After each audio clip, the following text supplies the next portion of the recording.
வணக்கம். மாலை முரசு செய்திகளை விரிவாக பார்ப்பதற்கு முன் தலைப்புச் செய்திகளை பார்க்கலாம்.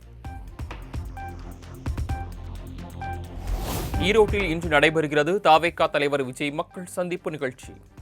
பிரச்சார வாகனத்தில் நின்றபடி தொண்டர்கள் மத்தியில் உரையாற்றுகிறார் தாவேகா தலைவர் விஜய்.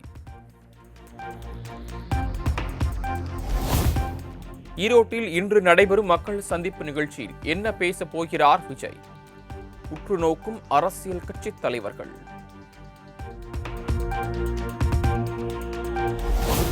ஈரோட்டில் தாவேகா தலைவர் விஜய் தலைமையில் இன்று நடைபெறும் மக்கள் சந்திப்பு நிகழ்ச்சிக்கான அனைத்து ஏற்பாடுகளும் தயார். ஏராளமான கண்காணிப்பு கேமராக்களுடன் பாதுகாப்பு பணியில் 1700க்கும் மேற்பட்ட போலீசார் குவிப்பு.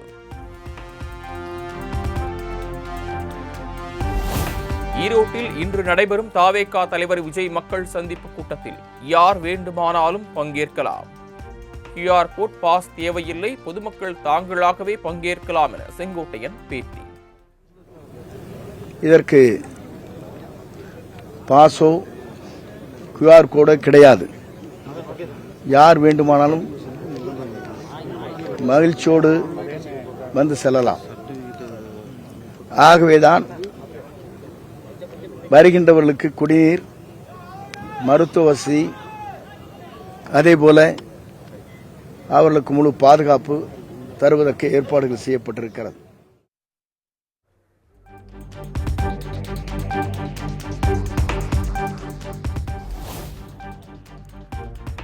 ஓமன் துணை பிரதமர் ஷயத் ஜாஹித் பின் தாரிக் அல் சயத்துடன் பிரதமர் மோடி சந்திப்பு. பல்வேறு விவகாரங்கள் குறித்து இருவரும் விவாதித்ததாக தகவல்.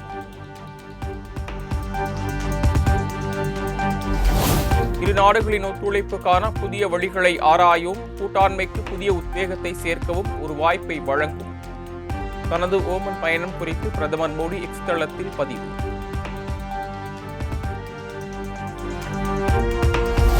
ஓமன் தலைநகர் மஸ்கட் சென்றடைந்த பிரதமர் மோடிக்கு சிவப்பு கம்பளம் மற்றும் இசை வாத்தியங்களுடன் உற்சாக வரவேற்பு. பிரதமர் மோடியை ஆடல் பாடலுடன் வரவேற்ற இந்திய வம்சாவளியினர் பாரத் மாதா கி ஜெய் என்று உற்சாக முழக்கம்.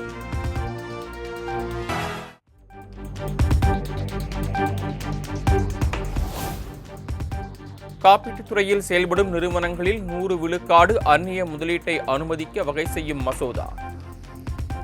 எதிர்க்கட்சி உறுப்பினர்களின் கடும் அமளிக்கு இடையே மாநிலங்களவையில் நிறைவேற்றம்.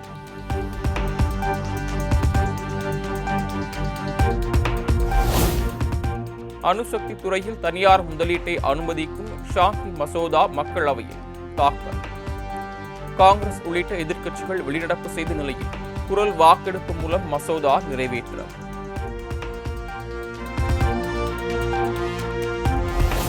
பச்சை துண்டு போட்டுக்கொண்டு பச்சை துரோகம் செய்யும் எடப்பாடி பழனிசாமிக்கு மீண்டும் விவசாயிகள் கண்ணில் தெரியவில்லையா? கிராமப்புற ஏழை மக்களின் வயிற்றிலேயே அடிக்கும் 100 நாள் வேலை திட்டம் குறித்து அதிமுகவின் நிலைப்பாடு என்ன எனவும் முதலமைச்சர் மு.க. ஸ்டாலின் கேள்வி.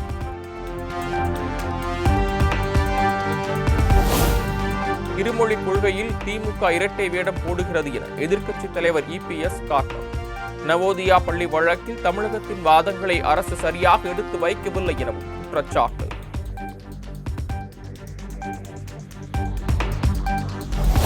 அம்மா லேப்டாப் திட்டத்தால் பயனடைந்த 100கணக்கான இளைஞர்களுடன் எடப்பாடி பழனிசாமி கலந்துரையாடல்.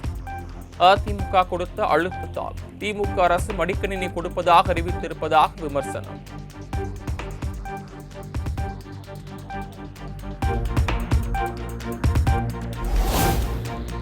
மத்திய அரசின் புதிய மசோதா மூலம் மாநில சுயாட்சி நசுக்கப்படுவதாக திமுக MP கனிமொழி குற்றச்சாட்டு. தேர்தல் வரும்போதும் மட்டும் தமிழ்நாட்டு நினைவுக்கு வருவதாகவும் விமர்சனம். என்பதை எனக்கு சொல்லுங்கள். அரசு, மாநில அரசு அங்கே இருக்கக்கூடிய தேவைகளுக்கு ஏற்ப இத்தனை ஆண்டுகளாக வேலை வாய்ப்புகளை வழங்கி கொண்டிருந்தது. இன்று அந்த உரிமையையும் எங்களிடம் இருந்து பறித்து கொள்ளக்கூடிய ஒரு மசோதா, நீங்க கொண்டு வர அத்தனை மசோதாக்களிலும் மாநில உரிமைகள், மாநில சுயாட்சி என்பது அழிக்கப்படுகிறது, ஒழிக்கப்படுகிறது என்பதை நான் இங்கே பதிவு செய்கிறேன்.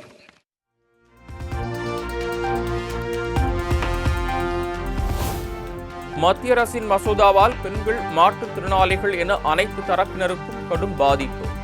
தமிழ்நாட்டை வஞ்சிக்கவே 100 நாள் திட்ட மசோதா கொண்டு வரப்பட்டுள்ளதாக கனிமொழி காட்டம்.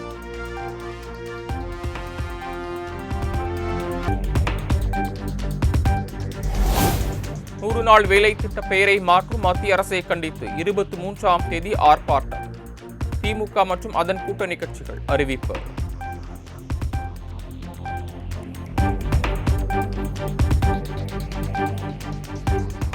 மத்திய பாஜக அரசை கண்டித்து தமிழக காங்கிரஸ் சார்பில் சென்னையில் இன்று ஆர்ப்பாட்டம். 100 நாள் வேலை திட்டத்தில் மகாத்மா காந்தி பெயர் நீக்கத்திற்கு எதிர்ப்பு.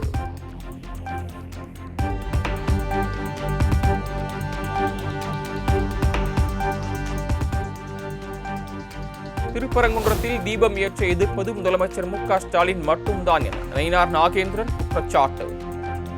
நீதிக்கு தலைவணங்காத ஆட்சி தூக்கி எறிய வேண்டும் ஆட்சி எனவும் காட்டம். திருப்பரங்குன்றத்திலே நீதிபதி தீர்ப்பை ஏற்று தீபம் ஏற்றுவதற்கு யாரும் எதிர்ப்பில்லை. ஒரு மனிதர் கூட எதிர்ப்பில்லை. எதிர்ப்பது யார் என்று சொன்னால் தமிழக முதலமைச்சர் ஸ்டாலின் அவர்கள் மட்டும்தான் எதிர்க்கிறார் என்றால் வாக்கு வங்கி அரசியல். முதலிலே சொன்னார்கள் அங்கு தீபத்தூண், அந்த தீபத்தூண் அல்ல, அது எல்லைக்கல் என்று சொன்னார்கள். உச்சநீதிமன்றத்தில் என்ன சொன்னார்கள் என்று சொன்னால் கீழ் கோர்ட் என்ன தீர்ப்பு சொல்லியிருக்கோ அதை நடைமுறைப்படுத்துங்கள் என்று சொன்னால் அதை நடைமுறைப்படுத்த இந்த அரசு தவறுகிறது என்று சொன்னால் நிச்சயமாக இது தூக்கி எறியப்பட வேண்டிய ஆட்சி. இது நீதிக்கு தலைவணங்காத ஆட்சி. இது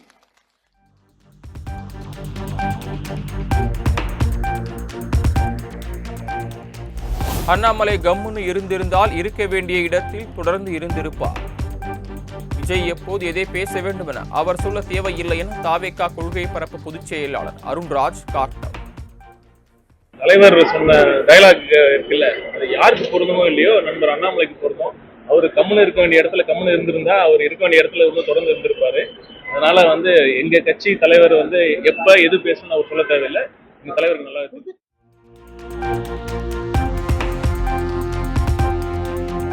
சினிமா நடிகருக்காக அரசு பதவியை ராஜினாமா செய்து ஜால்ரா அடிப்பவன் நான் அல்ல.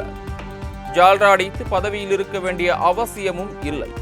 கம்முன்னு இருந்திருந்தால் பதவியை தக்க வைத்திருக்கலாம் என்ற தாவேகா மாநில பொதுச் செயலாளர் அருண்ராஜ் கருத்திற்கு அண்ணாமலை பதிலடி.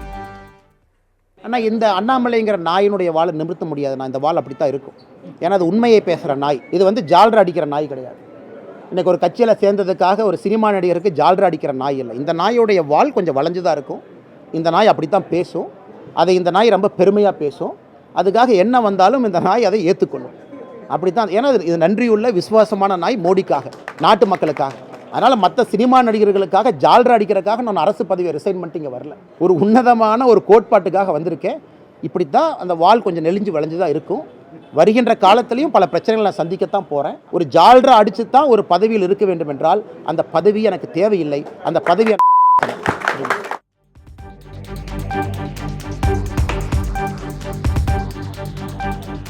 திருப்பரங்குன்றம் மலையில் தீபம் ஏற்றுவது குறித்த நீதிமன்ற அவமதிப்பு வழக்கு ஜனவரி 9ஆம் தேதிக்கு வழக்கு விசாரணையை ஒத்திவைத்து உயர்நீதிமன்ற மதுரை கிளை நீதிபதி GR சுவாமிநாதன் உத்தரவு. கோயில் காவலாளி அஜித்குமார் கொலை வழக்கில் முன்ஜாமீன் கோரி காவல் துணை கண்காணிப்பாளர் மனு தாக்கல். சிபிஐ தரப்பில் பதில் மனு தாக்கல் செய்ய உயர்நீதிமன்ற மதுரை கிளை உத்தரவு.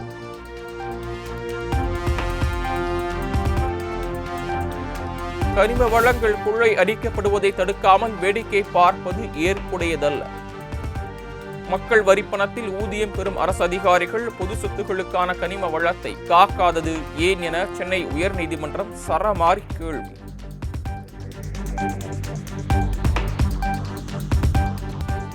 மார்கழி மாதம் முதல் பிரதோஷத்தையொட்டி தஞ்சை திருவண்ணாமலை கோயில்களில் சிறப்பு வழிபாடு. நந்தியம்பெருமானுக்கு நடைபெற்ற அபிஷேக ஆராதனைகளில் திரளான பக்தர்கள் பங்கேற்று சாமி தரிசனம்.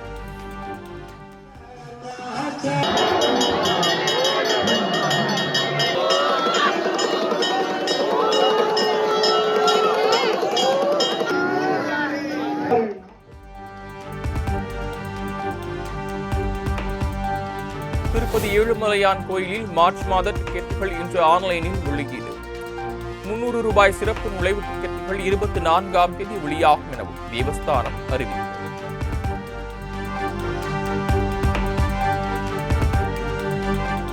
டெல்லியில் வாகனங்களுக்கான மாசு கட்டுப்பாட்டு சான்றிதழ் கட்டாயம். காற்று மாசை குறைக்கும் வகையில் அம்மாநில அரசு அதிரடி நடவடிக்கை.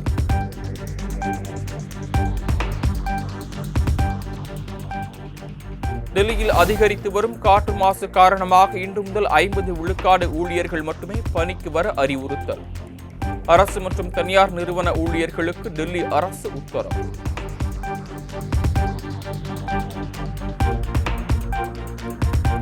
கர்நாடக கடற்கரையில் சீன GPS டிராக்கர் பொருத்தப்பட்ட பறவை கண்டுபிடிப்பு. இந்திய கடற்படை தளத்தை உளவு பார்க்க சீனாவால் அனுப்பப்பட்டதா என விசாரணை.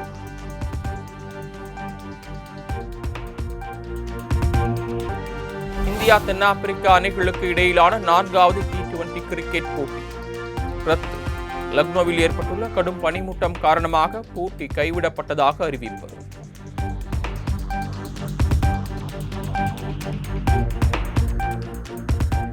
தென்னாப்பிரிக்காவுக்கு எதிரான அடுத்த 2 T20 போட்டிகளில் இருந்து சுப்மன் கில் விலகல்.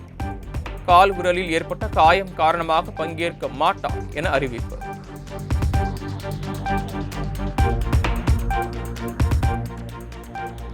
குஜராத் மாநிலம் ஜாம்நகரில் உள்ள ஆனந்த் அம்பானியின் வந்தாரா உயிரியல் பூங்காவை பார்வையிட்ட கால்பந்து ஜாம்பவான் மெஸ்ஸி.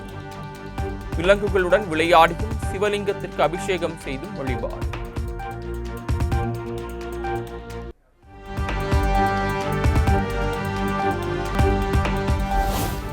AI தொழில்நுட்பம் என்பது நமது வாழ்க்கையை எளிமைப்படுத்துவதற்கானே தவிர சிக்கலாக்க அல்ல. AI-யால் உருவாக்கப்படும் தவறான விஷயங்களை ஆதரிக்க வேண்டாம் என நடிகை ஸ்ரீலீலா வேண்டுகோள்.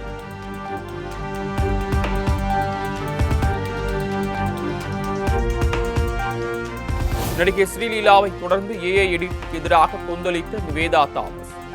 சமீபத்தில் தான் பகிர்ந்த புகைப்படத்தை AI மூலமாக ஆபாசமாக எடிட் செய்து சிலர் வெளியிட்டுள்ளதாக வேதனை.